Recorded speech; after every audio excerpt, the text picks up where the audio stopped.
Welcome to our webinar, Proving You Are Limiting Your Shaft Power, from our sponsors, Datum Electronics. Our guest speaker today is Konstantinos Miliolis, Lead Marine Project Engineer at Datum Electronics. Here is our host, Carl Jeffrey from Digital Ship, to explain more. Okay, so the webinar is called Proving You Are Limiting Your Shaft Power. We're going to talk about how we can limit the shaft power by electronic means and prove that we're doing it. So I'll start by explaining the background to make sure we all understand why we're talking about this. So from January the 1st, 2023, most ships have to calculate their EEXI, energy efficiency for existing ship index. So roughly speaking, that's the CO2 emissions to move a ton of cargo 1 mile. And that's based on the power of the engine and how much fuel it uses and the amount of CO2 your particular fuel emits. So if you have a particularly big engine for the size of cargo you use, as a lot of old ships do, then that has a much higher value. Now, IMO is setting a minimum EEXI level, which covers most ships on the sea. So that's like a government saying only cars with a certain level of fuel efficiency are allowed on the road. And you've got to declare your EEXI and you'll get it checked at the first survey for your International Air Pollution Prevention Certificate after the 1st of January 2023. And if the ship doesn't get past the minimum level, you've got to improve the fuel efficiency of the ship. So you can do that by fitting energy saving devices or using a different fuel. But perhaps the most practical way is to commit to restricting the power of the engine. So that's going to slow the ship down. Now, up to quite recently, all the discussions were about restricting the engine power with a mechanical device. So it's an actual physical thing or a way of doesn't let the engine go over a certain level. There's a lot of safety concerns about this from captains because they know there's times they need the high power for safety reasons, such as when they're maneuvering in congested waters, if there's extreme weather conditions or waves or tides or currents or ice or a pirate attack. And if the mechanical device could be removed, we've got concerns about how fast captains could remove it or if they'd know how to remove it.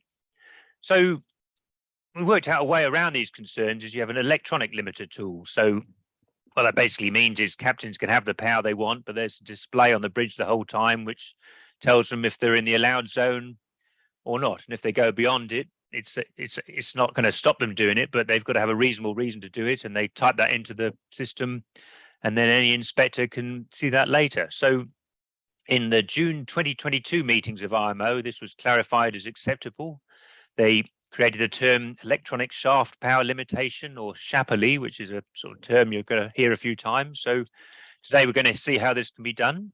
So Datum Electronics makes a device which measures shaft power, software to display the shaft power permanently on a display in the engine room.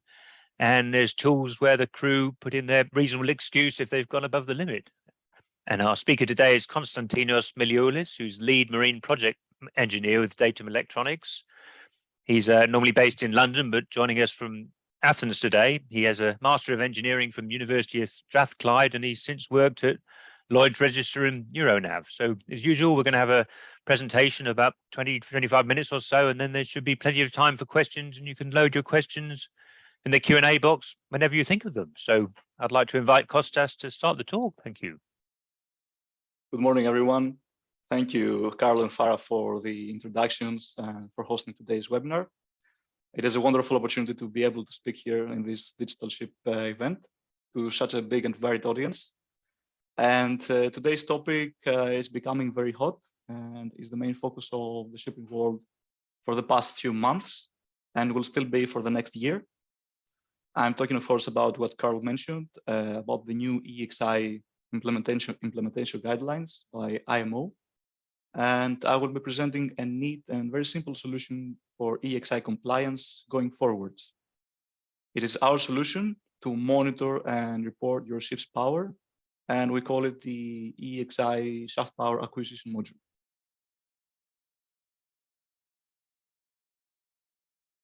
So today's the outline of today's presentation includes our company overview, so who we are and what we do, our latest iteration of our shaft power meter system, an overview of the EEXI regulations, and of course, I will be showcasing our solution to the EEXI ShaPoLi and its key functionalities.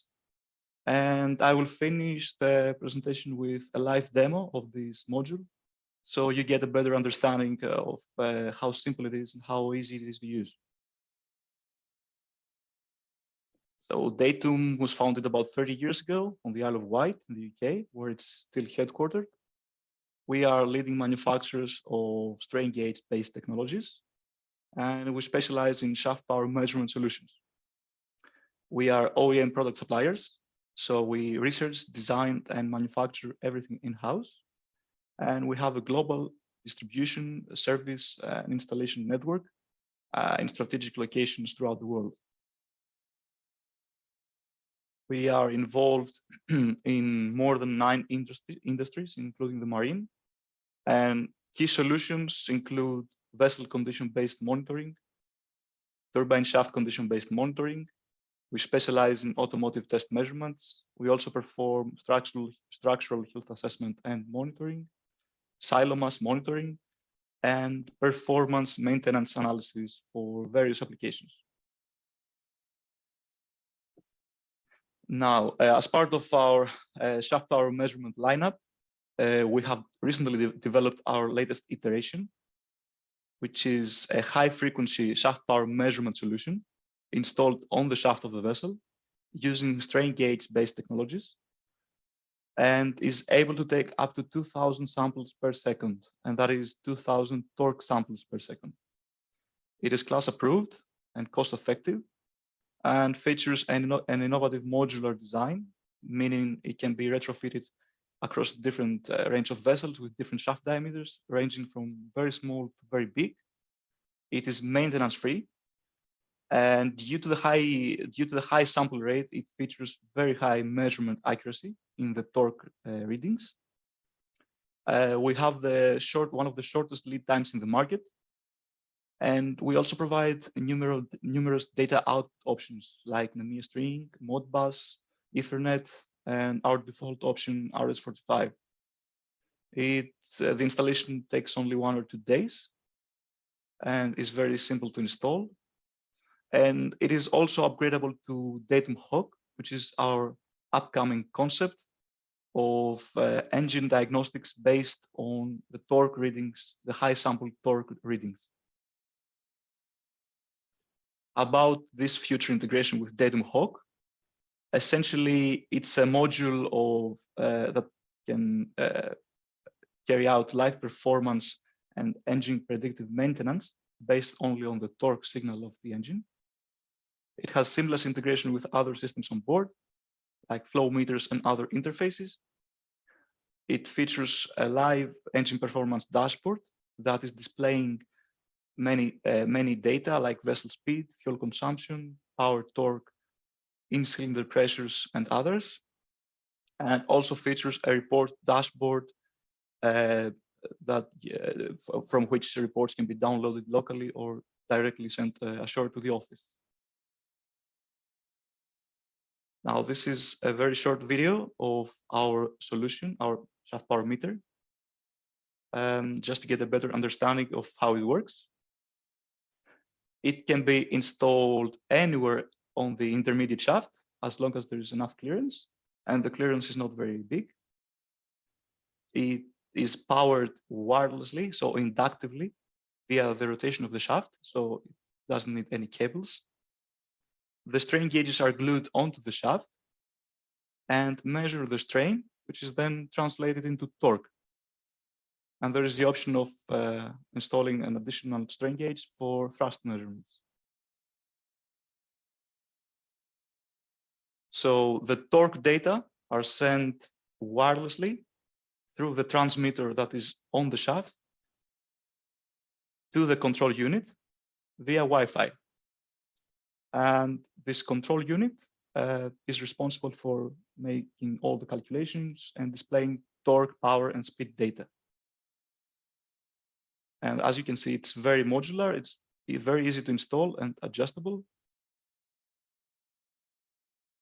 And the installation takes only 1 or 2 days, depending on the individual case. We offer plenty of output options for data logging and monitoring.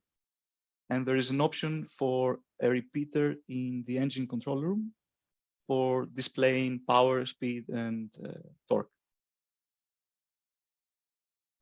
And now moving to our topic for today, which is EEXI. So EEXI is the energy efficiency existing index for ships, describing is a metric about carbon emissions based on mileage covered and cargo carried on board. And as Carl mentioned, from January 2023, the revised MARPOL Annex 6 will enter into force, and all existing ships from above 400 gross tonnage must comply with IMO's latest EEXI requirements related to CO2 emissions per cargo ton and mile. An EEXI technical file must be submitted to class for approval. So this is the responsibility of each individual company to do. The EEXI calculations have to be performed. And there are many options for EEXI compliance, but the most simple way for reduction of the ship's carbon footprint is through fuel and consequently power reduction. IMO provides two solutions on this aspect. And these are the ShaPoLi solution or EPL solution.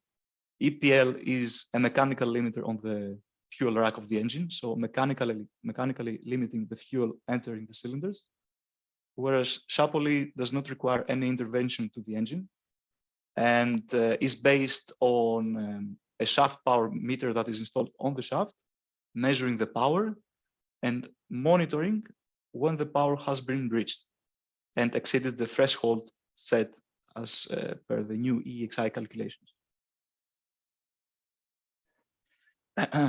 Datum has developed a shaft power limitation software, our EEXI shaft power acquisition module, that when integrated with Datum's shaft power meter, provides a verified shaft power data signal to the propulsion control system to limit the engine power. So it's a very sophisticated monitoring solution that does not intervene with the engine at all. It is cost effective and provides a lot of benefits. So we are compliant with all guidelines under EEXI ShaPoLi. It is an integrated solution with our latest iteration of the shaft power meter, able to take 2,000 samples per second. It features a type-approved panel installed on the bridge that is a touchscreen for the master to use and see. And we basically do live monitoring of the shaft power continuously. We feature automated reporting depending on the needs of the customer. And it is a non-intrusive and quick retrospective installation. So in essence, it does not limit the operational flexibility for vessels.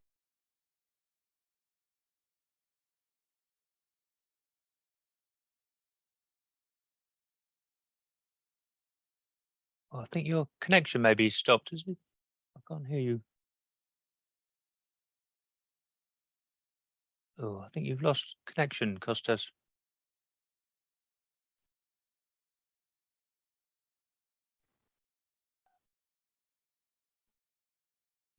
Oh, maybe you're back. Your Yes. video's moving again. It's better.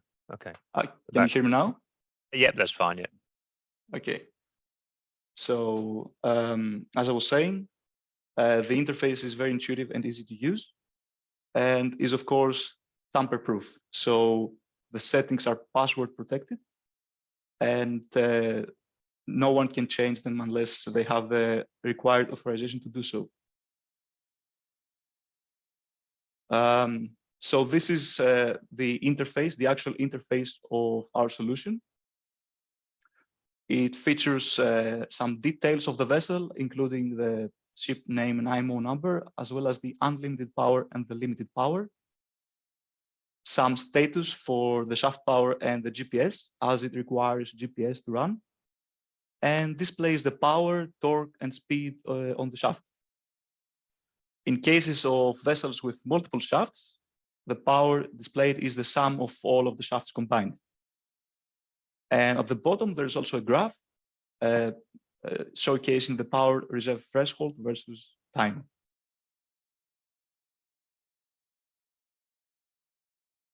Now, we take a GPS signal that is provided from the vessel using the MIA protocol.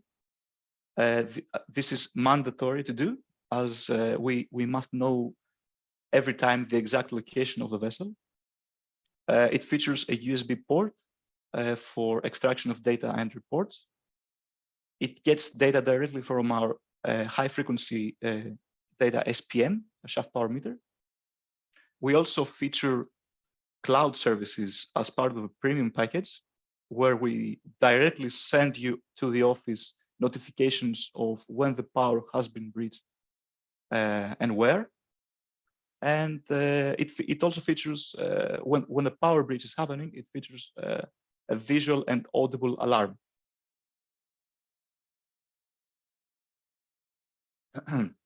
So at the point of any power breach, the EEXI interface main screen will provide a visual and audible alarm, highlighting to the ship's master that the vessel's power reserve has been breached. And this interface not only continuously records all shaft power data, but also creates a power reserve breach event record whenever the shaft power exceeds the power reserve threshold.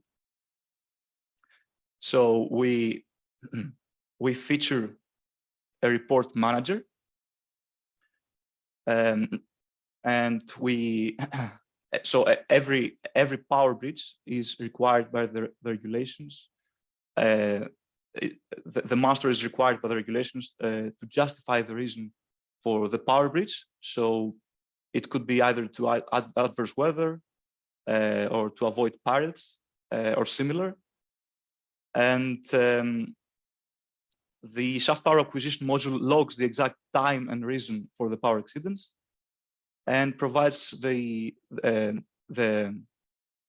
location and the duration that the breach took place.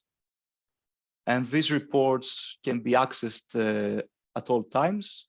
We have the option of producing weekly, monthly, or annual reports.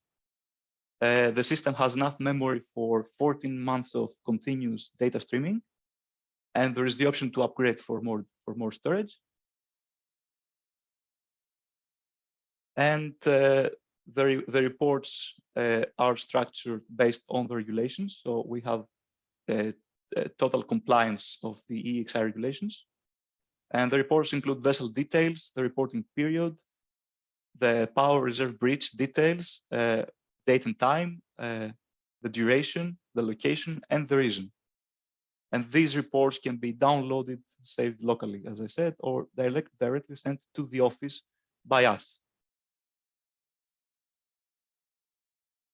And we are constantly monitoring regulatory changes by IMO. And as per latest amendment in June 2022, we will also provide supporting documentation with our EEXI ShaPoLi systems, titled the Onboard Management Manual.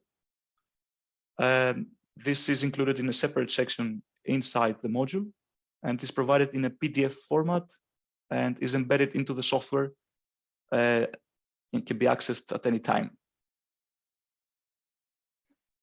The key headlines of our solution. First of all, we are currently in the process of getting type approval for the integrated system. So that is the high sample rate shaft power meter and the EEXI shaft power acquisition module from Lloyd's Register, and continuing with DNV and ABS. The system is available for early installations from November 2022. It features our latest iteration of shaft power meter for able to take 2,000 samples per second. It is a very easy upgrade, both for existing Datum customers and for those that want to install it for the first time. We feature cloud-hosted fleet EEXI data, and there is the possibility of future integration with our Datum Hawk that includes SFOC calculations and advanced engine diagnostics. So before we move to the questions, I would like to share a live demo of how the system works. So this is the system currently running for simulating the operation of a bulk carrier with unlimited power of about 15 megawatts and a limited power of about 12 megawatts. As you can see, it's a very simple interface showcasing power, torque, and speed, as well as the graph on the bottom, ship details, and shaft and GPS status. So the system will not be able to run if there is no input or no GPS. There's no input from the shaft or the GPS. Now, if we increase the power, you will see that there is an orange area. When the vessel enters this orange area, it's a warning zone that is set by the crew according to their individual needs. But the limit, the power limit, is set by the EEXI calculations. And when this is breached, the screen flashes red and there is an audible and visual alarm. And there is a notification for unreported EEXI breaches. So maybe this time it was due to adverse weather. And when the ship goes back to normal operating conditions and slows down, the master's responsibility is to select the notifications and select the reason for exceeding the power breach. So in this time was due to adverse weather. So this is saved automatically. You don't need to do anything else in the system. You can extract it anytime you want for any port authorities that they might require to see. There is a logs section which showcases and displays all the power breaches that have happened since the system has started recording. There is the option to select the dates, and there is the option to produce an annual, monthly, or weekly report based on the needs. And lastly, there is an onboard management manual function embedded into the system for convenience.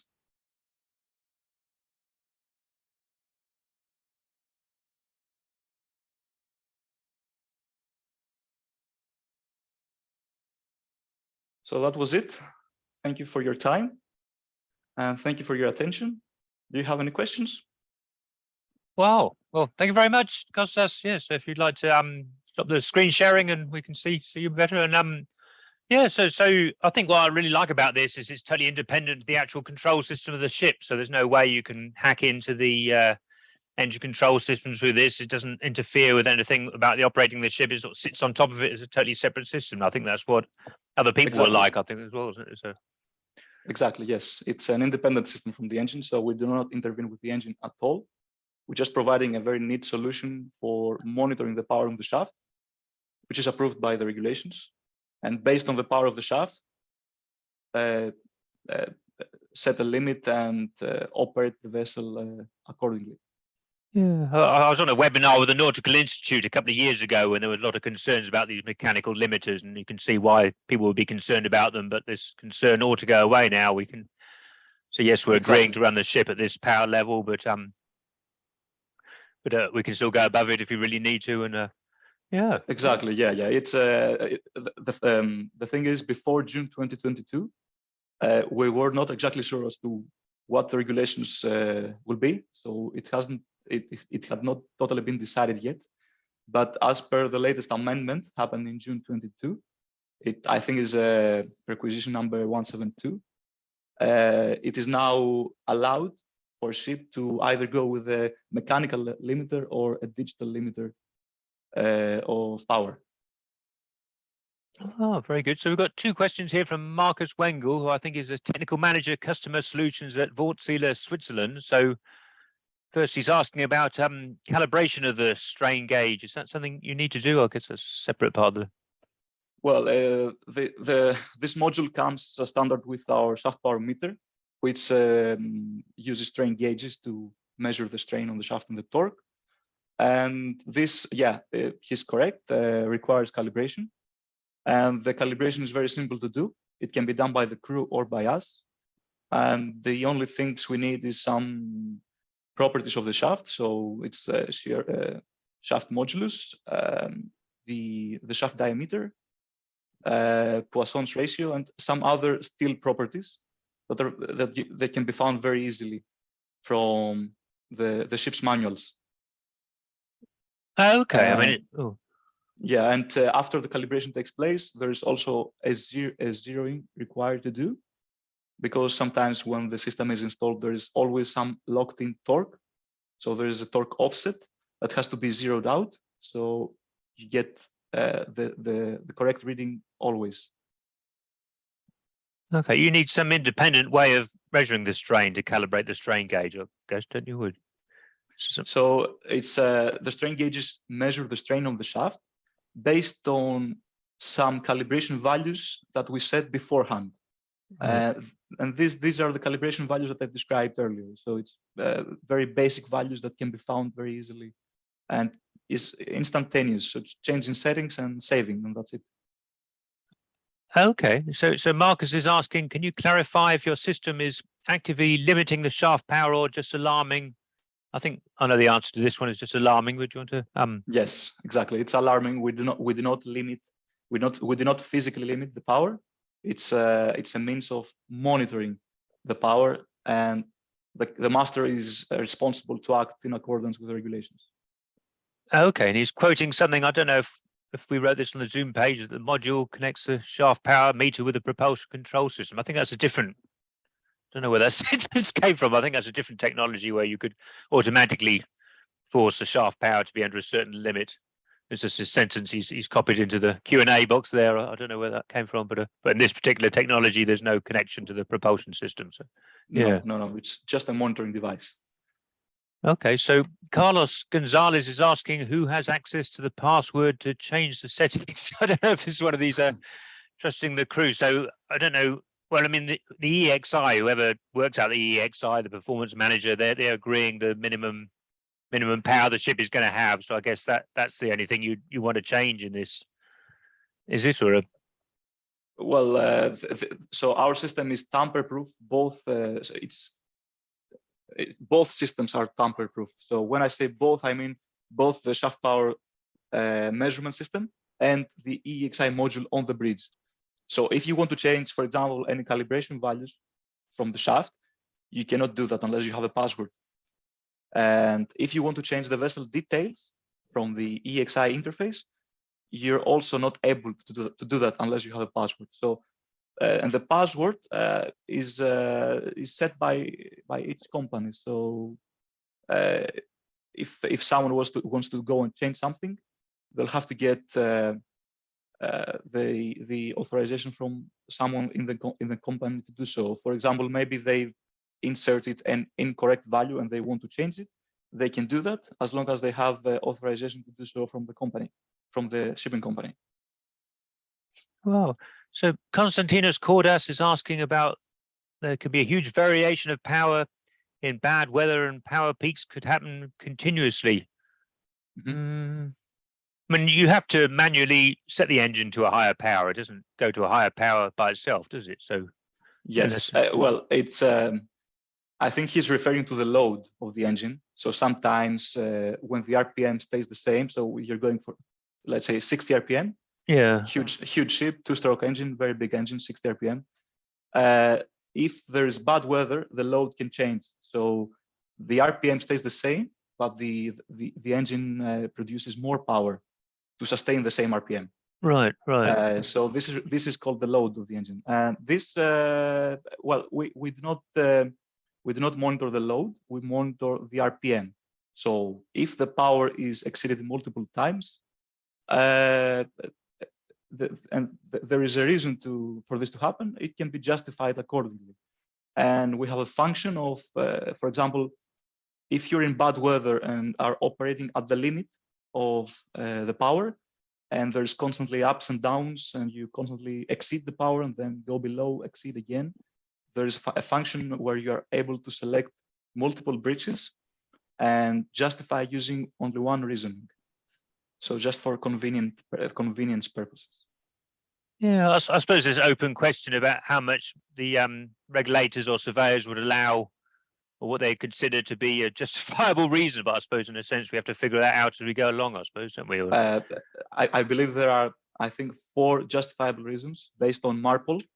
Yeah. These are operation in adverse weather and ice-infested waters, piracy, engine maintenance, and I'm missing the last one, but I think it's these are set up. Yeah, maintenance. Yeah, these are set out by the regulations, and you cannot put whatever reasoning you want to. So it's not allowed to do that. I mean, if there's a ship spending a lot of time in ice or a lot of time in adverse weather, they could be selecting that a lot of times, but perhaps that'd be allowed. And yeah, it could be maneuvering. So collision avoidance, for example. This is a just reason for exceeding the power limit. So Jessel Mehta, who I think is from Malaysia, he's asking what happens if the sensor fails. So I guess you can see that on the screen. It is confirming that the sensor's working. I guess if the sensor fails, then you don't have any shaft power monitoring, I suppose. It's a simple answer to that. Oh. Well, yeah, it's we try to make it as reliable as possible, and we haven't had a case so far that our system stopped working. But for the module to work, it requires input from the shaft power meter and the GPS. So if there's no input, it will display a warning message, and mitigating actions have to take place. Wow. So Marius Macris, I think, is from Toto Theo. He's asking about the approval from class societies. So you had that in one of your slides, didn't you? But we can do that again. You said you applied to it and expect we are. So that's a very good question. We are currently at the final stages of getting type approval from Lloyd's Register for, as I said, the whole integrated system. So that's both shaft power meter and the EEXI module. And that is going to happen by early October. And we have other certifications like environmental and electrical certifications for our systems. And after Lloyd's, we're going to go with, we've already started the process for DNV and ABS. So we're getting approval from them next. Wow. So Luke Mikhalitsis, I think he's a naval architect in Canada from his LinkedIn page. But so he's saying that one of the things about the engine power limitation is it does actually force the captain to stay in the shaft limit. So if you're using the electronic system, maybe the captain can go over the power unlimited number of times. But I suppose this comes back to how we've talked about, isn't it? I mean, yeah. I mean, what precisely is justifiable? But I mean, if the captain feels he needs it, I suppose that's probably a reason enough, isn't it? So as long as somebody believes that. Exactly. It's important to trust the captain to do the right thing. Yeah, I think that's the best way to put it. But yeah, the captain has the authority to go over the limit as many times as he feels the need to do it. Yeah, safety concerns are more important than environmental concerns if it comes to that, isn't it? That's yes, exactly. So Svetoslav Razvodov, so he's asking about ballast or laden conditions, but I think because you're measuring the strain of the meter, it links to the torque, whatever. That's independent of whether it's ballast or laden, isn't it? I think we talked about this last time. It's independent. So the ship requires different amount of power to move when it's in ballast or laden condition. But it's, as you said, it's the same. We are measuring the power on the shaft, so it doesn't matter if the ship is ballasted or not. You just have to go to the appropriate limit. Well, I've just looked up Svetoslav. He's a chief engineer with Eastern Pacific Shipping from Bulgaria. But now he's asking, why don't you integrate a fuel oil flumator? I guess you could, but it's another piece of technology to make it more complicated, isn't it? Well, we have plans for integrating fuel flow meters in our Datum Hawk system, which is upcoming. As far as the EEXI module is concerned, this is strictly regulated by the class and IMO, so we cannot do anything more in that other than display the power limit, the speed, and the torque on the shaft. So it's not in the best interest of the master to see the fuel consumption. He's more interested in actually seeing what the power limit is. So the fuel consumption is more for the chief engineer to see in the engine room. And we already provide solutions for that. So other fuel flow sensors can be integrated to our own shaft power measurement system. And in the future, we will provide a dedicated module to do that, which is, as I said, Datum Hawk. Yeah, it's a very neat idea that you can work out how much power the engine is producing from the strain in the shaft. But I guess that's what your company does, and I'm not sure any other company even does it. But sounds like a sort of simple solution to a difficult problem, doesn't it? Yeah. Yes, it's a very simple solution. It's a well-established technology, strain gauges. It's very reliable and it's well proven. But not for We've been doing it for more than 10 years, and we've had no issues. We've had no issues so far. Yeah, and is it established for on rotating shafts as well as sort of static equipment? Yeah. Yes, it's well, you can use the strain gauges to measure also forces instead of torque. But yeah, the applications are infinite. For this case, installation is on the shaft, so the strain gauges are glued onto the shaft, and they are able to measure the strain on the shaft as it rotates, so twisting motions, and this is translated to torque. Yeah, so Svetoslav is also asking about cylinder oil flow meters. I'm not sure if that's a lubricating oil or not, and also how it applies to a vessel with a exhaust gas cleaning system, a scrubber. So I think, yeah, it's the same answer, that if you can work out the power from the strain meter, why you don't need any other equipment to get involved, is it? Yeah. Exactly. Well, the scope of this module is to just measure the power and set the limit of the power threshold. Any other application can be incorporated, but it is out of scope to monitor the cylinder oil, for example, in this case. Oh, so Konstantinos Kordos is asking about vessels with two shafts. I'm not sure it would make any difference. I mean, they've still got a emission per ton mile, even if you've got two engines or one, isn't it? Yeah. Exactly. So for vessels with multiple shafts, even two or more, the regulations are very clear about this. It's the sum of the power from all of the shafts. So we are measuring, if it's two shafts, we are measuring the sum of the power from the two shafts. And this is what we are displaying. And this is what the power limit is based at. So the new EEXI calculations have to be made based on a vessel with two shafts. And this is the same for a vessel with a gearbox and a generator, for example. So if the shaft splits to the propeller and the generator, still the maximum output and the limit remains the same. And we're just monitoring the limit. So a question from George Christopoulos. There's a few people with that name on LinkedIn, but he could be crew manager at SeaWorld and Sealow Management. But he's asking, can you connect this with torque meters from other manufacturers? I don't know, would you call it a torque meter? Is it strain gauge? Is that the same as I suppose it is a torque meter. It has many different names: torsion meter, torque meter, shaft meter.